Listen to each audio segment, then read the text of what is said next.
not many people are talking about what's the solution. Like when I see on the TV when they're talking about the protests, it's very much like the question is there an issue of racism in the UK like the US, like I saw in Good Morning Britain, and it's not why is there an issue or how can we solve it. You're listening to The Big Drill.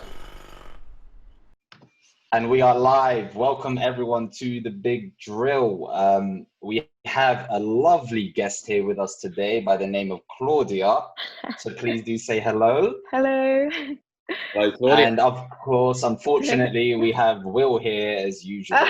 Unfortunately.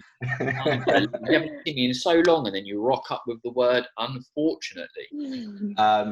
Today's topic is a sensitive one. It's an unfortunate one, but tell the viewers, Will, what we're going to be talking about today. So obviously with the recent events of George Floyd's death, and it's just an example of the police brutality and racism that is concurrent in the system that we live in. We are going to be focusing on that, and we're going to be talking about that. And obviously I've got a couple of questions that I've got, and I'm sure you have, Ghazi. So we're going to explore with Claudia here as well to kind of like understand a little bit what we can, really.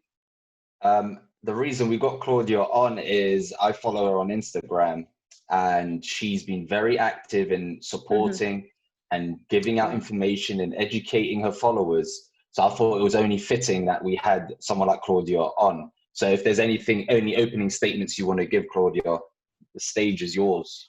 I guess it's just, I'm happy that everyone's talking about it, because especially in the UK, because we have been saying racism exists in the UK for the longest and no one's really paid attention, and there's always a lot of gaslighting that goes on. So I'm just happy that we're having the conversation across the world. That's all, really. Will, any opening questions you may have? Firstly, thank you for coming on, Claudia, and absolutely with the kind of existence of racism in the UK. Yeah, it's endemic. It's been here since colonial times, and preceding that, no doubt. And I think that it's absolutely a powerful thing to talk about but actively make changes and stick by relentless pursuit of those changes now. And it is horrific that death happens and it then creates conversation. And let's hope that the conversations that are had now and the petitions of change actually move forward in a way in which needs to see this kind of atrocity reduced, removed and eradicated. Yeah, it's definitely sad that it's taken a death like that, and the fact that it had to be on video, because if it wasn't on video, if it wasn't filmed for the entirety of the incident, so the whole 8 minutes, I just think that we won't be having this conversation. Like, people won't believe that things are as brutal as Black people have been saying it is. So the fact that it's taken, and it's not just one, it's like we had Ahmaud Arbery, the situation happened in, that originally happened in February, I think, but then it was brought to light later on, just before the George Floyd situation.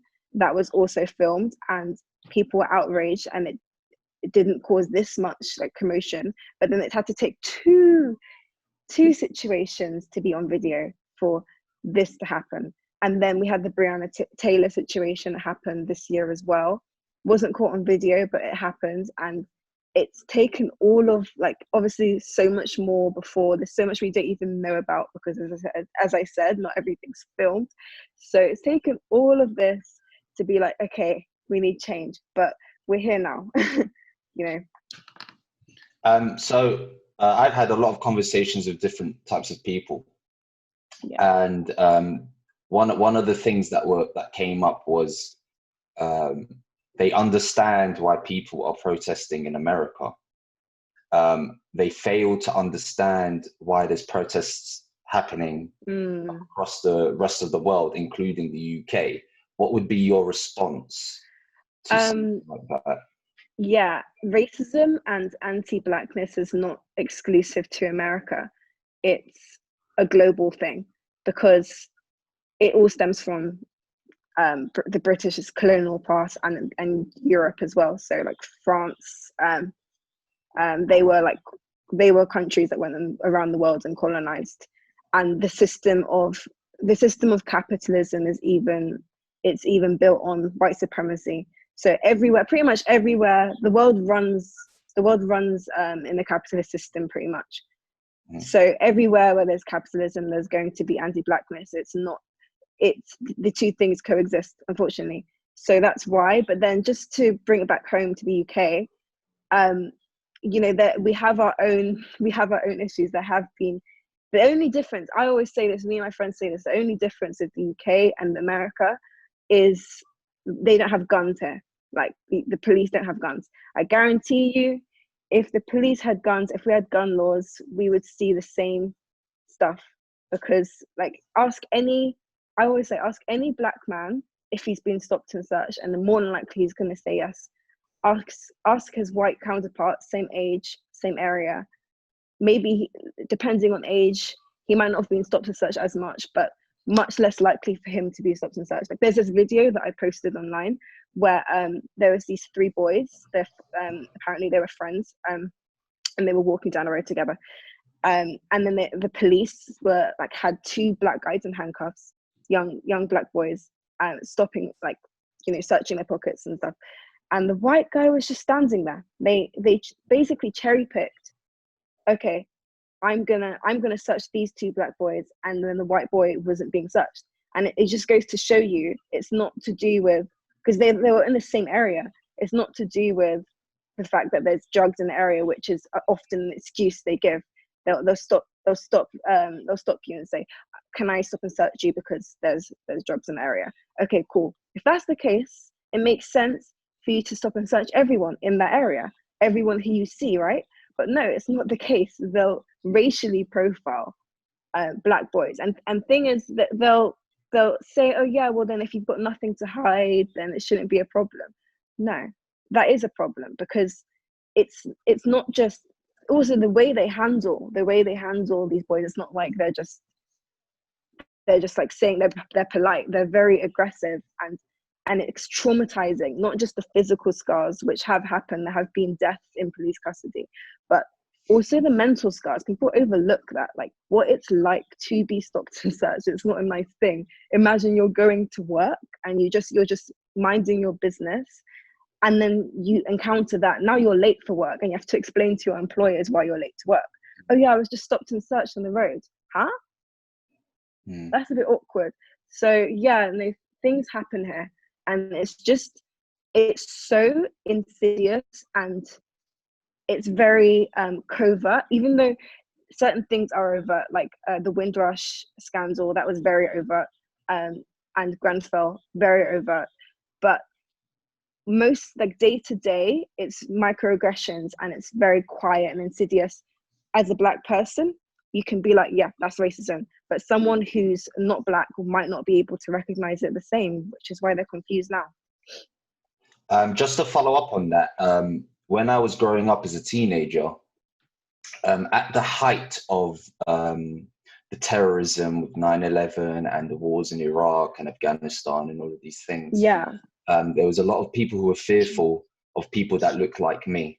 And during that period alone, just that period, I was stopped and searched a lot. I was questioned, I was patted down. Once that kind of started to die down, then all of a sudden, I had no problem. Like I would go to Fort Park with my friends, and I would be the only one who would be picked out of the group to be stopped and searched, right? Yeah. And this is why I can not only believe you, I know that there is bias going on in the minds of professionals who shouldn't have that bias in the first place. So only because there was a period of time where there was fear amongst people that looked like me was the only time I was actually being stopped and searched. Now I can't even remember the last time, but during that time it was constant. It was almost Yeah. monthly. So Yeah. I completely agree with what you're saying. Yeah. Yeah. I when you made a point there actually about historically speaking of colonization, white Westerners colonizing different parts of the world, and obviously having that kind of white supremacy installed within what was the British Empire, which actually is something, I will personally say I'm quite ashamed of. If you actually learn in history the real history of the British Empire and how it basically ripped off the rest of the world and continues to do so now and loots the rest of the world in various different ways, you can see how the way in which it manifests X amount of years, 50, 60, 100 years down the line, is so, to your point, insidious and endemic and installed in such a depth, unless it's rooted out and unless it's kind of called out for what it is and held accountable for what it is, it does get it gets avoided and swept under the carpet, so to speak. The videos, for example, is something which, I think Will Smith made a quote that was, racism hasn't got worse, it's now just being filmed. And I think that's a very, very, very powerful statement to make, because actually, let's hypothetically say you take back cameras and you take back real, actual primary source historical reports of back in like the colonial times when Britain was expanding. What you'll see there is racism, and would be attributed to the white person building up supremacy within a world which he could then capitalize by using people and cultures and ethnicities as a commodity with the skills and the abilities that they have. And that's essentially what's happened and still happens to this day and age. If you look at various racist cultures, etc., they are, what they have is seen as a commodity, and then through capitalization it's monetized and people make money out of it. But the people that make money out of it are the people that are the white supremacists, which try and push down and oppress the commodity so they can just make money out of it. And I feel like that's, kind of tying in what you were saying about the historical side of things and the white supremacy element. I think that that's a huge issue with racism and capitalism, because how it intertwines is a real systemic problem for society that we live in. Yeah. You can't have a capitalist system without having exploitation, really. Like those two things, that's how you make money. Like that's how the people in charge make money. So it's really messed up, because then who is exploited? That's the question. Who becomes the one who's exploited? And it has been the black and brown bodies.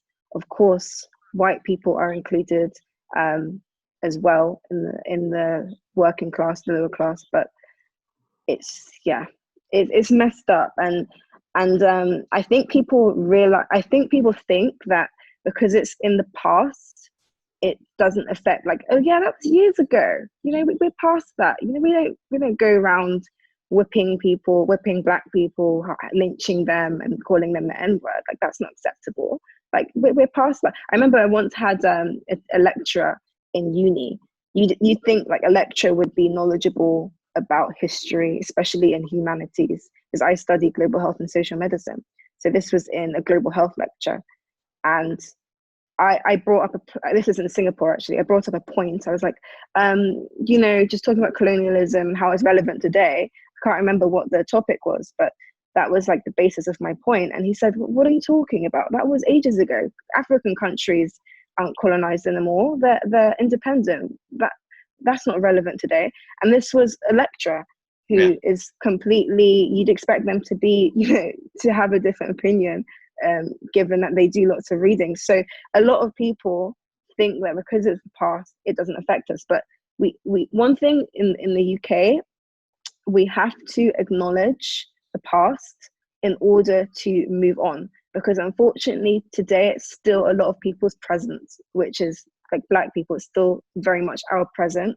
White people have been able to move on, but Black people unfortunately cannot. So yeah, so we have to acknowledge it. And I think it starts by teaching colonialism in schools.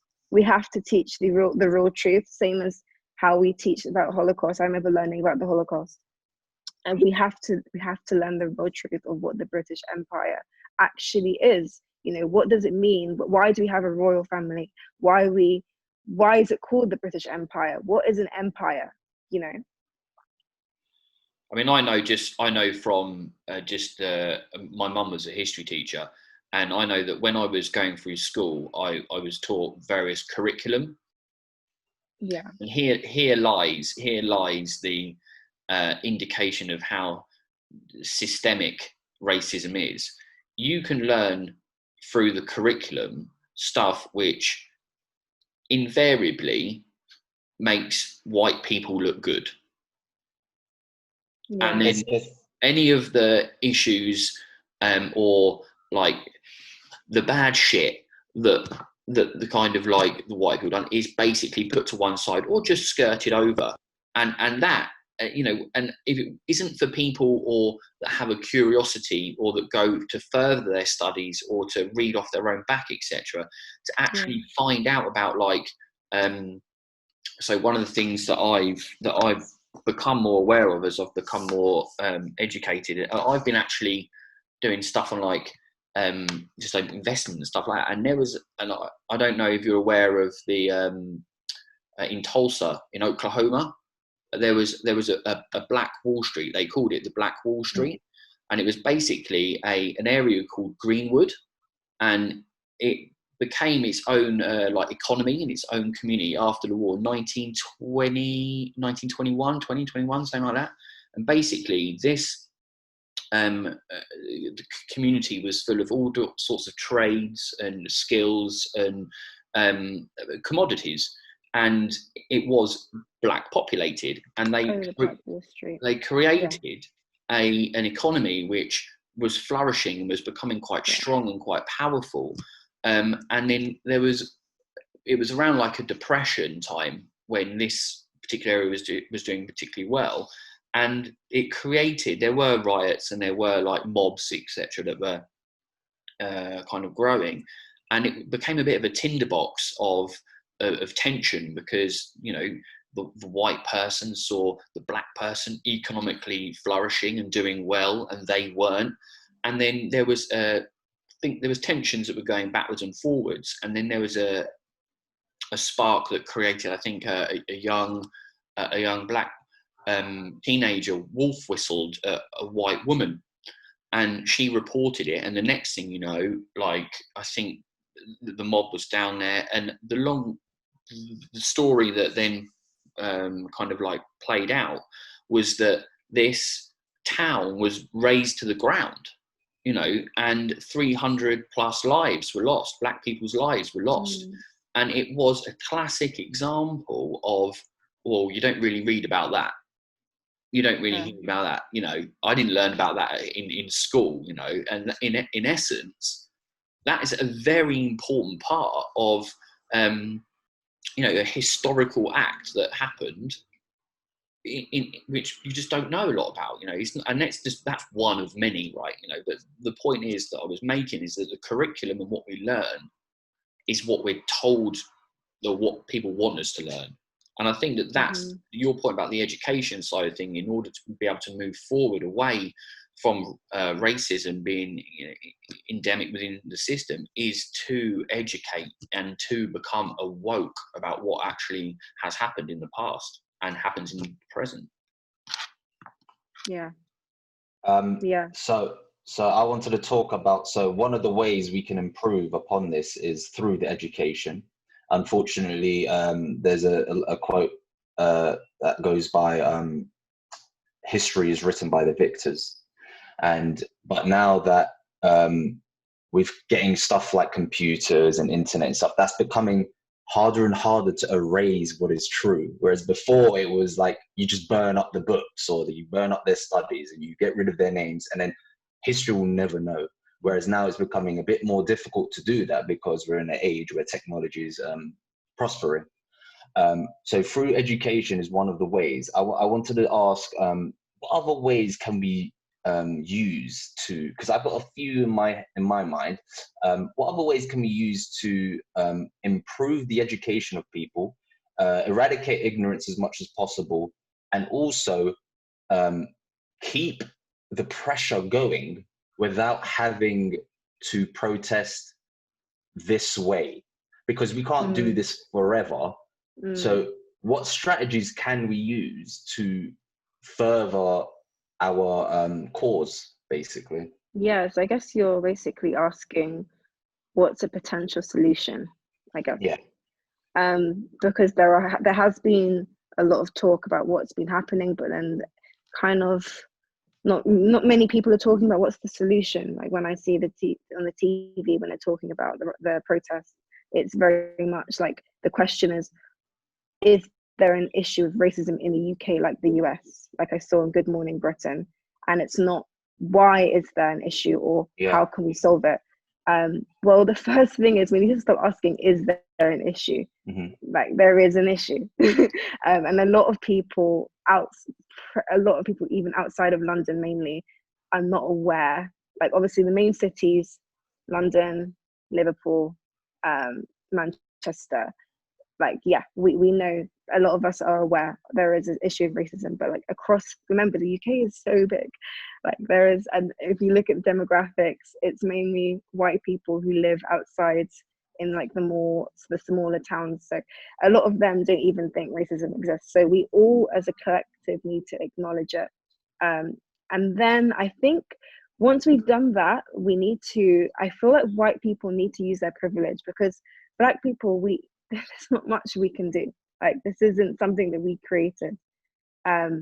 This is something that white people's ancestors created. Like this isn't us. So there's not, obviously we do the work, we've been doing the work, but like our actions are limited. So white people need to use their privilege, and they need to, firstly, I think the easiest thing is right now, obviously signing petitions, spreading the word on social media, etc., etc. But in your day-to-day life, I bet there's so many instances where your friends or your family say things that sounds racist.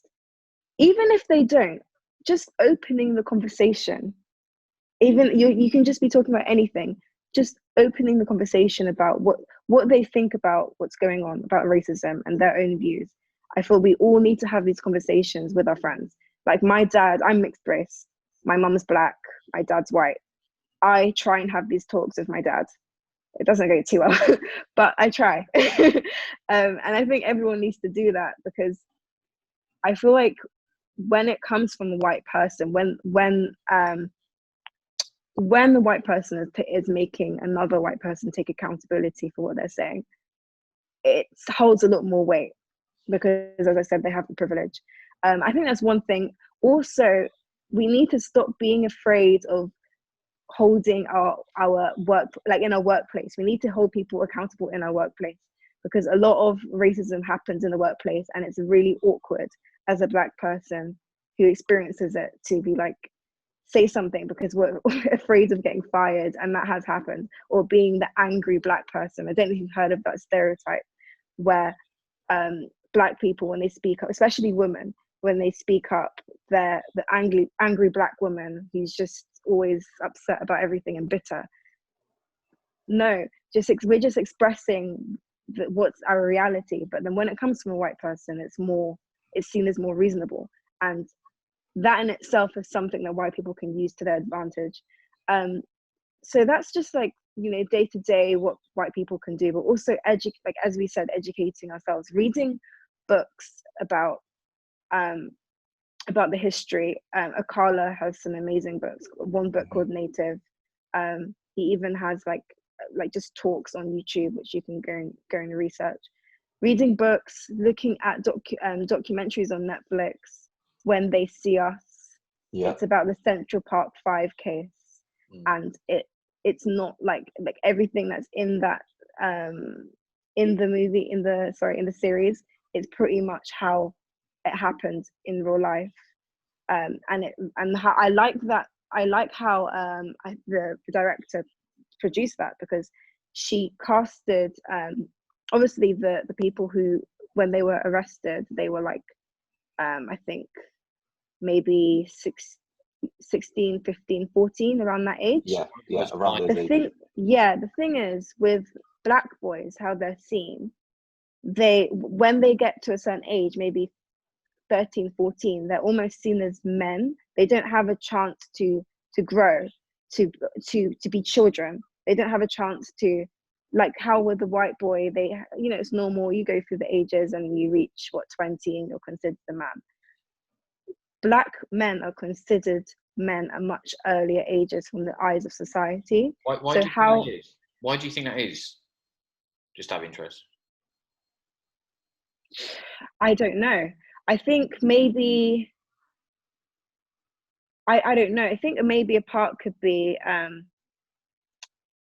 Black people are not seen as human. Like, I know it sounds crazy, but they're not seen as human. They're more seen as bodies. Right. And especially with men, Black men, there's this kind of stereotype of masculinity, and they're strong and intimidating, and that plays a factor in like. I don't know whether this. If you think I'm wrong, then please obviously say. But I don't know whether it's because I know like there are situations when like there's an absent father that isn't around, or is partially around or whatever, and there's this kind of like, and this can happen in any family across any cultural race. Whereas then, if from a broken home perspective, if there's an absentee of the father, then the eldest son or or the boys in the house quite quickly have to accelerate their to your point, their childhood, and actually become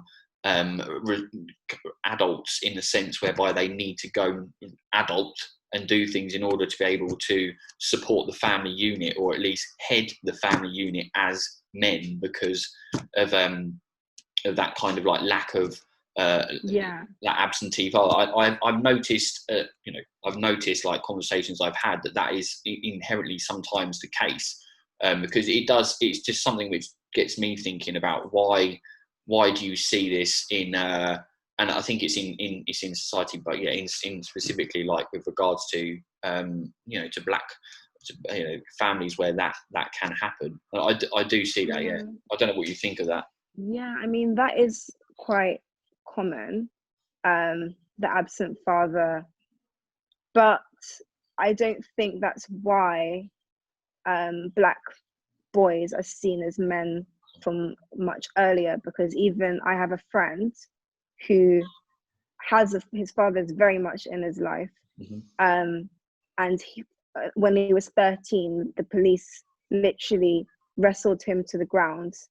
They obviously thought he was much older, and they're treated as much older. So I don't think it's that. I think it's I couldn't tell you why, honestly. I would think it's fear. I think when you're worried, because you already have this bias or this prejudice in your mind already, that this person might have a weapon or is a bad person. Like you've already decided, you've already pre-programmed that in your head.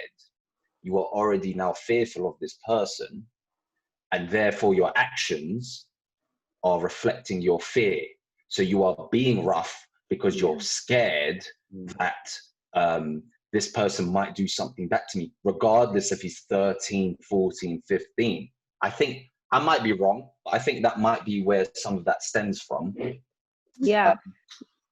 Go on. Yeah, I think that's, so obviously back to When They See Us, that's why the director made the characters, the 5 guys who got arrested, boys who got arrested, Right. she made them look much younger than 14, 15 and 16, because it was to play on our emotions, because she knew that black boy, if she was to make them look 14, 15, 16, the world would not see them like that. They'd see them as older. So she made them look like they're much younger, like 10, 11, 12, to really pull on the heartstrings. And I think that was an amazing documentary to watch. But yeah, just back to the point about the solution.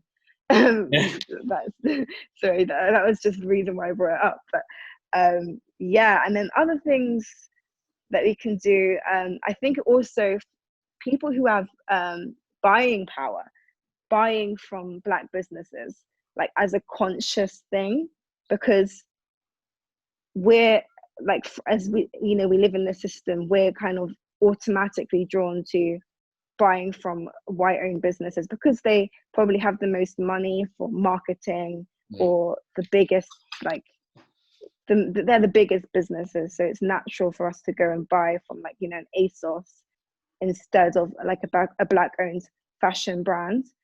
So it's also about redistributing wealth, just to make it a bit more fair society, because black people start on -50 when they come into the world, and then white people start on +50. So it's about equalizing that. Yeah. I quite like the idea of like commerce, and obviously having like a conscious decision to make those kind of, to make purchases to support and give economic, kind of like balance to the situation. My great aunt Hilda was a part of Christian Aid, and she went over and she was one of the first people to start the co-op fair trade agreements with the like farmers and stuff like that, to make sure that they had like they were given the fair amount of commerce that was due to them in order to be able to build and kind of have a better standing, in order to be able to create an economy for themselves. And I think that that's something that does happen more, but is way off where it needs to be. Like if you look at Africa as an example, all the regions of Africa that are exploited for mining, for like textiles, for all these different places, is an example where the commerce, I need more clarity. I need more clarity as an individual. I need to educate myself there. What if I buy is detrimental, and what if I buy is positive and facilitates economic distribution evenly? I only know so much, so like that's definitely an area where I need to be educated on. A really good point about that kind of economic side of things. I wouldn't know. I'm not going to sit here and say that I do, but that's definitely an area where I've not really thought of more than my aunt going over to like kind of start fair trade. But that's it's hard, because even the iPhone that I'm on right now, it's contributing to lives being destroyed in, I think it's Democratic Republic of Congo, where they get the titanium. Right. Yeah. I think so. Yeah, like even everyday things that we use, it's almost somewhat impossible to get away from contributing to that. But then sorry? It's exploitation, effectively. Yeah, yeah. I mean, hopefully they'll find another, like they'll start to be a bit more conscious with, how they do business now. Like, I feel like we're seeing a change right now in 2020, and I feel like it's going to be a lot different. A lot more people are holding companies to account. Like, it's so funny if you go on Instagram or even Twitter and you look at all of these posts that companies are making in support and solidarity of the Black Lives Matter movement. Yeah. And you look at the comments and you're like, well, you need to hire more Black models. How about that? How about we start in your backyard? So a lot of people are literally holding companies to account. So we might see a lot more change, and it might be more of an option, like more of a range of companies to buy from that don't support exploitation in that way, hopefully. But then also, as I said, like, you know, it's hard to know which black business, which black businesses are there. Like, you know, if you're looking for a certain thing, how do you find, like, especially if it's a niche item, how do you find which businesses sell there to a black owned? I mean, social media, a lot more people are posting about, like, I don't know if you're on Instagram, but there's this thread going around, support black businesses, and it's given like a list of different ones. It would be nice if there was like a whole page dedicated to shouting out black businesses. Sure. But I think it's doing the research. I mean, the research is there now more than ever because of what's happened. But it's just a want to do it as well. Absolutely. Go on. You're going to say something, Will? Okay. No. So I think that those are great ideas, and I agree with them entirely. I think we could take it a step further, because money does talk, and maybe we can put pressure on states and governments by choosing what services that they offer, by not actually taking them. For example, let's just use transport as an example. You can put pressure on a government. You don't need to necessarily protest and put signs out. You can use your money by saying, you know what, you're spending all this money on transport. I'm actually not going to use it until you guys start listening to me. And if you do that collectively, it's a very powerful way, because I guarantee they will care a lot more about their money coming in than they would about people protesting outside the embassies or outside their buildings. So I think that's one thing maybe people should look at. Another one maybe is breaking down systems where you profit from criminalizing people. For example, private prisons should not be a thing. You should not be allowed to gain money by keeping your prisons full. Because when your number one goal is to make profit, you will start arresting people for very minor offenses that you wouldn't necessarily arrest them for, just because you want to keep your prisons full, because it gives you more bonuses. So those are some of the systems I think people need to concentrate on breaking down, so that people aren't being exploited for money, basically, essentially. It was, and you were mentioning recommendations, 13th, which goes on about the 13th Amendment. It's again, one of the recommendations I suggest. The 13th Amendment suggests, well, no, it says that you are free as long as you are not in prison. Therefore, you are legally allowed to be used as a slave when you are a criminal. So that's further destroying the relationship between the states and the people and all of these things, because you are basically saying, I'm going to arrest you because you were smoking weed, and now I can use you as a slave. And this is what people mean when they say slavery has not been abolished yet, because that can't be right. That in 2020, you can still be used as a slave just because you were arrested for a minor offense. So there's a concept there. Actually, Russell Brand, I don't know if you guys follow him, but he had a university professor on from Birmingham, and he was talking about black culture and his experiences that he had and the research he'd done. And there's this concept of like the wolf and the fox. I don't know if you've heard it, which is basically where, again, like going back, Claudia, to your like overt, covert kind of racism that exists. The wolf is like a very overt, very obvious kind of like racist, and will invariably be in a position of, you know, that they are racist. Their teeth are shown. Whereas like you've got then, and I think like, if I remember, he was saying about like it's down in the south of the US, it's like wolf territory, but then the north of the US, it's fox territory, where there are still people which are effectively kind of like they're racist, but they're very covertly racist, and they're actually people that are and promote like anti-racism kind of policy, etc. But they're actually racist themselves if you go into and find out more about them. And they're very like I think it's because the reason it's the Fox North is because they're a little bit more effectively cunning in the way in which they operate in order to appear to be, upstanding members of society. So I think like that's, from that point of view, that kind of awareness is quite important. It's something that Russell Brand done a really good interview with his with one of his guests on. It's worth a listen to from a resource point of view to understand that concept, I think. Yeah, I think that quote, the howling wolf and the sly fox, I think Malcolm X initially said that. Yeah, I totally agree. Like there's this article I was reading about the case. I think it's called The Case for Reparations. Mm-hmm. And it follows this young man.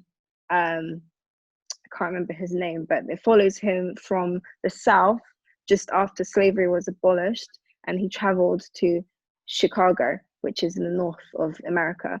And it just shows, okay, in the South, his family would literally, him and his family were at risk of dying. So it would explain the day before polling, the polling day when they're voting, black men will be lynched, so they'll be afraid to go to the polling station and vote. And that was their way of stopping them from voting, and it was just not a way to live. So him and his family moved up north because they heard it was prosperous and it's the place to be. So they get there and they're excited, they get a job, and he gets a job as a young man, and they're excited to live their life. He gets a family, and next step is to buy a house. So that's the first kind of assurance that you're successful, you've got property. And then this article would describe what it was like. It was it's very much in the laws as well, very systemic. So when they were buying houses, they were excluded from any kind of funding from the government or anything. So they would go to these contract sellers. And because as well, a lot of Black Americans weren't as educated as their white counterparts because of slavery, when they were released into, when they were freed from being slaves, they weren't given education. They were literally just released and said, okay, see ya, bye. So they weren't the most educated to know about these. And even us as I've got a degree, and I would find it very hard to read these long contract agreements. I'm sure I've signed things, we sign things every day and we don't even know what we're signing, when we accept terms and conditions on Google. Yeah, so it's a very hard thing for an average person to understand. So for someone without an education, it's very easy to fall into the trap of getting in a really bad deal. So what would happen is Black people in Chicago, they would sign these really dodgy deals, and it would be very expensive. It was made very expensive on purpose. They paid $27,000 for a house when the person who bought it for much less, and they were just completely ripping them off. So then they would lose the house, and they would set really, really high fines so that they would be in debt and eventually would lose the house. And then even in the laws, when they're trying to prosecute these, they were frauds, basically. They were frauds. When they're trying to prosecute them, it just wasn't, they weren't being arrested because even the people who were setting the laws were very much racist themselves. It was it was so mad. I can't remember who it was written by, but it just goes to show you, it's even though they weren't being called the N-word in the street, it was still, there's a reason why there's this community in Chicago called North Lonsdale, I think it's called. And there's 90% of them are African Americans in this area. And it has the highest mortality rate in the entirety of Chicago, something ridiculous, maybe 2 times the average in Chicago, highest crime rate, highest poverty rate. There's reasons for these things. And that's in the North, where they say that it's less racist. I think it's definitely, look, when you think about like and this is what genuinely is a concern for me. Claudia, earlier you mentioned about like the different cities and the different areas within the UK that just don't really like think that racism exists or that it's in the system. I think in the States, the worrying amount of control and censorship that goes on in some states. I want having conversations with my mate that I live with. In some states, there will be zero or very, very minimum news coverage of the incident of the death of George Floyd, for example, or any others that have gone before. They just won't play them on the news channels and stuff like that. But what they will play is, the riots or the protests, and they will orchestrate it so that the states, like in some cases, like mainly, I think it's the Republican states, will have a different kind of exposure to the Democratic states, so that they can orientate the perceptions of the USA.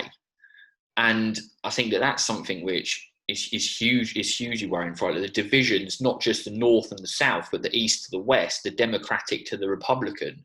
All of these divisions are actually created to, kind of cause the animosity between people. And what you'll find is that will allow political movements to happen or to be orientated how they want. My concern is that, like Trump, when the election comes around in November, I mean, Trump is a racist. There's straight out about, he's a terrible person. And if he gets into power again, I wouldn't be surprised if he orientates what's happened with COVID-19 and then also going on into, the riots or the protests or anything like, if he orientates that to his benefit in order to be able to retain power going into the next election.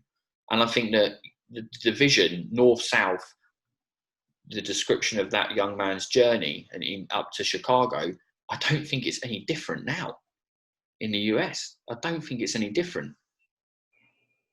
No, I mean, when you put it like that, and when you talk about the fact that coverage isn't the same across all of the states, like, that's insane. And it's like they call it a democracy, but I don't know if that's an accurate term, because a democracy, you make a decision, everyone's views are supposed to be represented, but we all need to be informed. The media is meant to be there to, well, actually, I think my personal opinion is that the media was created as an arm for the state and to further political agendas. But they tell us that the media is meant to inform us, so we can make these informed decisions and a non-biased perspective when we're voting. But no, like, that's not what happens at all. That's like insane. So yeah, as you said, like, it hasn't changed much at all. No. In terms of the informing part, I guess we've reached a stage where we can't rely on the media and we've got to do that ourselves. So I did put down some recommendations, which Claudia's already mentioned some. So for stuff on Netflix, I had mentioned When They See Us. I also mentioned The 13th. There's another one called American Son. I don't know if either of you have seen it, but it's a very, very it puts you in their shoes almost. It's really telling. It's a really powerful message. And then for books, I went for the three of my favorite, which was the autobiography of Malcolm X, the autobiography of Martin Luther King Jr. And my personal favorite is called The Greatest My Own Story, which is Muhammad Ali, where he battles between trying to be a professional athlete, but at the same time is also trying to stand up for the rights of his people.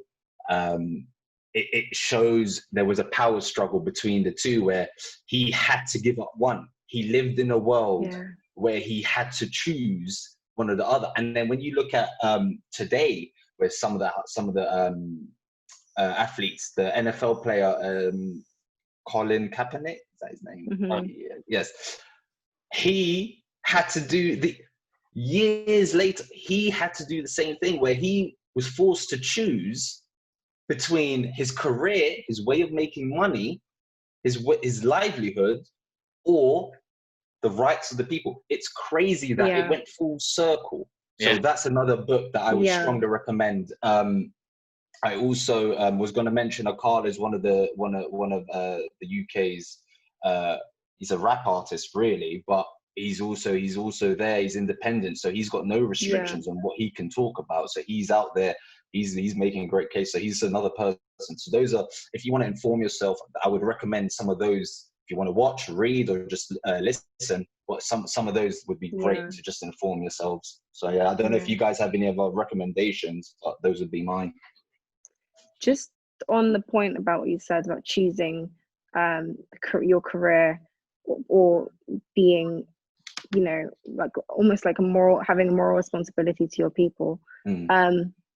That's so common for Black men. I don't know if anyone's seen what John Boyega was saying in the protests, I think it was yesterday, in London. And he was saying, I might not have a career after this. And the fact that he feels that way it shows like there is a problem. The fact that you have to choose your career or standing for what's right, it shouldn't be like that. Same as they tried to do the same to Michael Jordan, even though I don't know if anyone's seen the documentary The Last Dance. The Last Dance. I don't agree with his decision, but it shows as well that he felt that he had to do it. He had to choose between making a profit from his sneakers and being a ball player, or speaking up about something that's really important. I'm sure he cares about racism. He grew up in, I think, North Carolina. He experienced that. He even said it in the documentary. And the fact that he felt like he had to choose one or the other is sad. The fact that he's in a position to have to choose, rather than it just being, well, I could have both. Surely I can speak about whoever I want, whatever I want, and still go and play basketball, NFL, boxing, whatever it was. Which is why sorry. Which is why it's really important for white people to stand up, because they don't have that.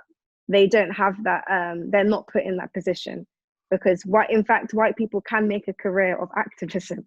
Like with Black people, when we're activists, it's seen as threatening, and so many Black activists have died.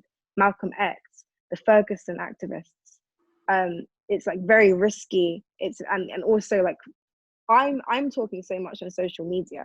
I don't even know. I haven't got a job yet. I'm finishing uni. I'm going to be looking for graduate jobs soon. I can guarantee you. Sorry, I was going to ask, are you worried that from what you're posting that might affect your chances of getting a job? I mean, I'm not worried, because at the same time, I don't want to work for a company that has a problem with that. Like, I don't want to be associated with someone who doesn't believe that Black lives do matter. But at the same time, it is definitely going to affect my job prospects, because employers will look at that and think, nah, she's too loud. But whereas with white people, in fact, they can make a career, even though I don't agree with it being like this. If you look at Sean King or Kim Kardashian, they can literally make a career of activism because of their privilege. So it's different. Like, that's why white people need to use that privilege that they've got to really change the system. Yeah, I completely agree. Was there anything else you wanted to point out or say, or maybe any links or causes you wanted to shout out to make sure that we're going through? You have got anything that you personally want to put, send us, then we can put it in the links as well, and we can like get it in that place so people can get to it more easily. Yeah, I mean, the main ones that everyone's talking about, I'm not going to say it because I feel like everyone knows about, like Black Lives Matter on Instagram, the Minnesota Freedom Front. I'm going to talk about, I work personally with a charity called United Borders. They provide opportunities for young people, mainly specializing in like music and media productions. So this guy Justin, he's a CEO of United Borders. He bought a bus. He used to be a bus driver. He bought a bus and made it into like a mobile music studio. So young people in the area of Northwest London can go on the bus and create opportunities, literally by making podcasts or recording music, like film, interviewing, being presented. Provides so much opportunities for young people. And I remember when I don't know if you remember the chicken shop scandal, where the government tried to tackle knife crime by writing messages on chicken boxes, and they allocated maybe like, I don't know how much, maybe like around 60K for that project.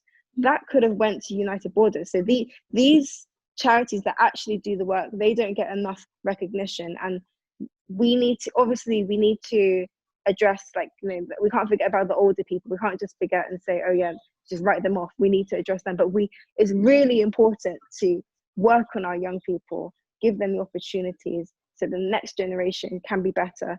So I think it's important I shout them out. You can find them on Instagram. I can send you the link, but they're at United Borders. Another one is a charity, independent organization called Stopwatch, and they work to ensure fair and accountable policing. So when you see these videos in the UK where young people being stopped and searched, they're actively doing campaigns to make sure young people know their rights when they're stopped and searched. And if you did experience something that's really like you feel it's unfair, you can contact them as well, and they have like lawyers and stuff that they can help you, or advice at least on what to do. Amazing. Yeah. Okay, Will, any recommendations from you? Well, I mean, I guess my way of is very like, just like dig deeper in the previous, like what I was talking about, kind of like, don't take what's historically told to you in one perspective without looking at it from everyone's perspective. I do a lot of reading, a lot of research off of my own back. I think, like, I mean, you both of you have mentioned sources I would definitely go to and have gone to and go to again. But I think also it goes, I think if we think about accountability, yes, you can, you've got these sources which you should absolutely use in order to enhance your knowledge around the situation, but go and go take it away from the mainstream. What we were saying earlier as well, the media, historically, what you're told in news reports and articles, look deeper, go further than that, and actually get a grasp of the history, the real history about what's gone before us. Because I think in order to be able to move forward and be able to substantiate a greater world to live in, we need to know where we've historically fucked up before, and that's from a white person's perspective, not in a sense whereby we're held accountable for our past of what we've done. I think it's very important that I would look into history, and you can use, there's loads of sources of history, but make sure it's not indoctrinated or kind of not indoctrinated. The word is like kind of manipulated. Yeah, absolutely. Yeah. Thanks. Yeah. So like, make sure it's not manipulated. Make sure it's a true depiction of what actually happened. I can send you some books. Maybe you can put in the caption. Yeah. Yes, please. Yeah. Yeah, definitely. Yeah. I know some people will like to watch. Some people would like to read a book. Some people would like to read history. So it's kind of like, I'm a very historic person. I like looking at it. So I think we've covered quite a good range of like ways in which we can inform ourselves and kind of.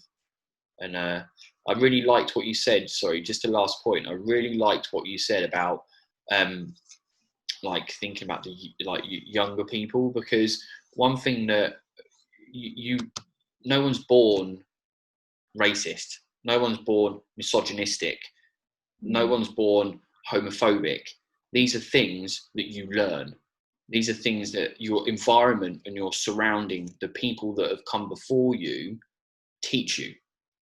Whether it's covert, whether it's overt, it's filtered down. I think it's very important that young people are, young people, children, toddlers, all the way through. There needs to be some sort of accountability of the elder generation, our generation, in order to be able to be robust in the way in which we stamp it out from the very, very tiniest of moments that happen in nursery schools all the way up, from that very young, easily influenced age, and I think that has to happen from a whole system approach, and also from a very family, very minuscule one-on-one approach, in the moment approaches, that you need to be like, no, you don't say that, and you stamp it out straight away. And I think that that's something which, if I see or I hear something that's wrong and is wrong as a human being, as a humanistic approach to life, if it's wrong, I say something, and I'm strong in how I say that. And I think that that's something which we all need to do moving forward, right from the young ages, like you said, Claudia, about like dealing with, kind of that young generation. Yeah, I think I was saying to me and my friend were talking about how racism has a stigma attached, which makes sense, because when you think about racism, you think about all the horrible atrocities of slavery. So it makes sense why no one would want to admit like that they're racist or they have racist views. But I feel like we need to think of racism, yes, there is extreme examples, but we need to think of it as almost like a sliding scale, not in a sense that one's more better than the other, but just understand that we all have, white people all have these views inside them which they might not be aware of. And it doesn't mean they're going to go out and kill a black person because they're black, but they might have these views which affect how they interact with black people. And one thing I'm trying to do as a mixed, I identify as black, but I'm just saying a mixed lady. I'm trying to, if someone does ask me a question about that, which might sound like, so even the way some people phrase questions, like trying to be less like on the defense, just to allow the conversation to flow more. And I think, again, white people need to remove that stigma and be open to learning more and being less afraid to admit, okay, I have racist views. And that's the first step to change, is really removing that stigma and being less afraid to admit, like look in the mirror, basically. Amazing. I've got one statement that I've written up that I wanted to talk out, because I've been quite quiet on social media purposely, and I think that's angered a few people for whatever reason, but I wanted to put on record what I wanted to say. So here we go. So I am disgusted. I am disgusted because in the year 2020 we have been struck by a global pandemic, which has brought the world to its knees, a moment in history where we as humanity needed to band together more than ever to get through these uneasy times. Even during these times, police brutality continued as normal.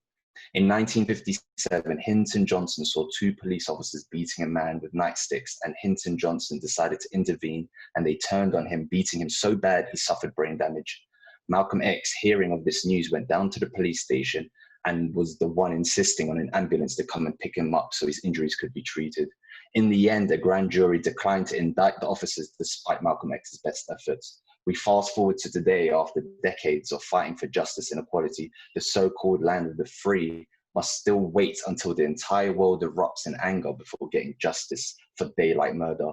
It saddens me deeply that such ignorance and hatred still exists, but it saddens me further that professionals in a position of power who have sworn to protect civilians are also carrying around the ugly baggage of hatred and ignorance. I've said this before, but I'll say it on record again. I see no different groups when it comes to fundamental political or social rights of human beings. You people are my people, and my people are your people. Thank you. Nice. That's what I wanted to say. Anything else, guys, before we wrap it up? Nothing else. Thank you for having me. No problem. It's been a pleasure. Fantastic. This will probably be the final episode of this season, so we'll have to start season 3 on a new note. But I thought this was fitting to have this as the last episode because of what's happening around the world. I'm hoping it brings positive change, and that we can actually come forward from this a less racist world, pretty much. So hopefully, fingers crossed for everyone.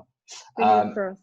Give them a goodbye, Claudia. Thank you. Oh, bye. All right, and it's a goodbye from me and Will on the Big Drill. Thank you all very much for tuning in. Cheers now, bye.